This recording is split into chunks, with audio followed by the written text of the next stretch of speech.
দুবছৰ সম্পূৰ্ণ হল সোণোৱাল চৰকাৰৰ দুবছৰত কিমান সফল কিমান বিফল কৰিবলগীয়া কি নকৰিলে নকৰিবলগীয়া কি কৰিলে কি কয় বিজেপি কংগ্ৰেছে 24 মে 2016 এই দিনটোতে খানাপাৰাত ৰাজহুৱাভাৱে শপত লৈছিল সোণোৱাল চৰকাৰে পৰিৱৰ্তনৰ প্ৰতিশ্ৰুতিৰে দিছপুৰত বহিছিল বিজেপি চৰকাৰ বৃহস্পতিবাৰে দুবছৰ অতিক্ৰম কৰিব ৰাজ্যত প্ৰথমখন বিজেপি নেতৃত্বাধীন চৰকাৰে বহু প্ৰতিশ্ৰুতি দিলে বহু পৰিৱৰ্তনৰ শ্লোগান দিলে পিছে দুবছৰত কিমান সফল সোণোৱাল চৰকাৰ প্ৰথমে সফলতাৰ তালিকা দাঙি ধৰিলে ৰাজ্যিক বিজেপিয়ে দুৰ্নীতি নিৰ্মূলৰ ক্ষেত্ৰত অভিনৱ সফলতা অৰ্জন কৰিছে দ্বিতীয়তে অটল অমৃত অভিযানৰ ক্ষেত্ৰত যি আমি সফলতা দেখিছোঁ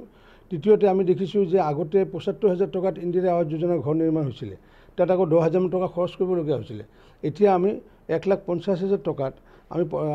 প্ৰধানমন্ত্ৰী আৱাস যোজনাৰ ঘৰ আমি নিৰ্মাণ কৰি আহিছোঁ তো এনেকুৱাকৈ কেইবাটাও সফলতা ইতিমধ্যে আমাৰ হাতত আছেগৈ প্ৰথম দুবছৰ আমি ইনফেণ্ট বুলি কওঁ কেঁচুৱা বুলি কওঁ এখন চৰকাৰ ১৫ বছৰ য'ত কৰিব নোৱাৰিলে দুবছৰত ৰাইজে বহুত আশা কৰিছে আৰু সেইমতে আমি ফলাফল দেখাবলৈ আমি অকণমান হ'লেও সক্ষম হৈছোঁ আমি দুবছৰত সঁচাকৈয়ে বিজেপি চৰকাৰ সফল হৈছেনে পূৰণ কৰিব পাৰিছেনে জনতাৰ আশা এইবাৰ বিফলতাৰ দীঘলীয়া তালিকা প্ৰদেশ কংগ্ৰেছৰ অসমৰ ৰাইজে দেখা পাইছে যে মিছা কথা কোৱাত আৰু প্ৰতিশ্ৰুতি ভংগ কৰা ইয়াত 100 ভিতৰত 100 নম্বৰ পাইছে ৰাইজক বিশ্বাসঘাতক কৰা অসম চুক্তি ৰূপায়ণ কৰিম বুলি কৈ ওলোটাখৰ মৰা বস্তুৰ দাম কমাম বুলি কৈ দিনে দিনে বঢ়াই থকা মাটিৰ খাজানা বঢ়াই কৃষকক মাধমাৰ দিয়া বাংলাদেশক মাটি নিদিবলৈ মাটি দিয়া আৰু অসমীয়া মানুহৰ ভাষাকণো এতিয়া কাহিনীয়ে ষড়যন্ত্ৰ কৰা হিন্দু মুছলিম খ্ৰীষ্টান বুলি জাত পাতৰ ৰাজনীতি কৰা মানুহৰ মাজত অবিশ্বাস ভাগ সোমোৱাই দিব খোজা মিণ্টি দেউৰীৰ নিচিনা ল'ৰাবিলাকক হত্যা কৰিব পৰা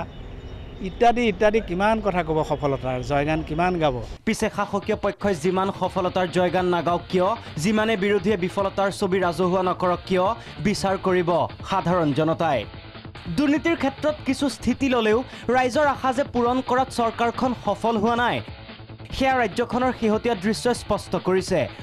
অৱশ্যে পৰৱৰ্তী 3 বছৰত সোণোৱাল চৰকাৰে কি কৰে তাক লৈ এতিয়া সজাগ ৰাজ্যৰ জনতা ভিডিঅ' জাৰ্নেলিষ্ট ধীমানৰ সহযোগত ৰমেন কলিতা প্ৰাগ নিউজ